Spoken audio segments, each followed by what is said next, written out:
Most people get this wrong when they look at the Spotify family plan. They think it is just a cheap upgrade for one person. Here's the truth no one tells you.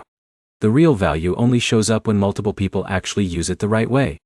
In this video, you'll learn how the Spotify family plan works in 2026, what you really get, how much you can save, and whether it is actually worth it for your situation. Let's start simple. The family plan from Spotify is designed for up to 6 people living at the same address. Each person gets their own premium account with full features like ad-free music, offline downloads, and unlimited skips. Now here's where it gets interesting. Even though it is called a family plan, each user has a separate account. That means your playlists, recommendations, and listening history are not shared.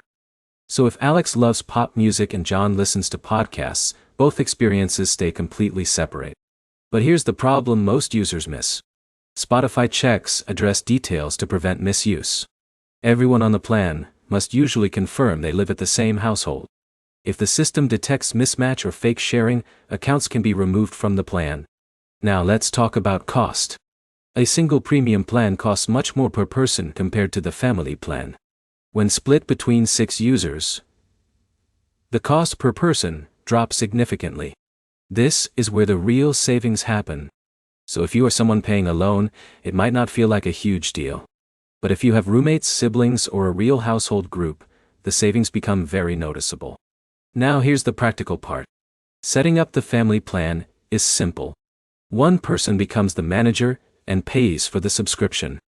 Then they invite others using email or links. Each member accepts and creates or links their account. Once accepted, everyone immediately gets premium benefits without needing separate payments. But there is one more thing to consider. If you only have 2 or 3 people, the savings are still good, but not massive. The plan becomes most powerful when fully used by 6 members. That is where the cost per person becomes significantly lower than individual subscriptions. So is it worth it? Yes, if you have a real group of people living together who all actively use music streaming. No, if you are trying to force sharing or only have 1 or 2 users. To wrap it up, the Spotify family plan in 2026 is not just about convenience. It is about maximizing value when used correctly with multiple users under one household. If this helped you decide, like the video, comment how many people you would share it with, and subscribe for more simple breakdowns like this.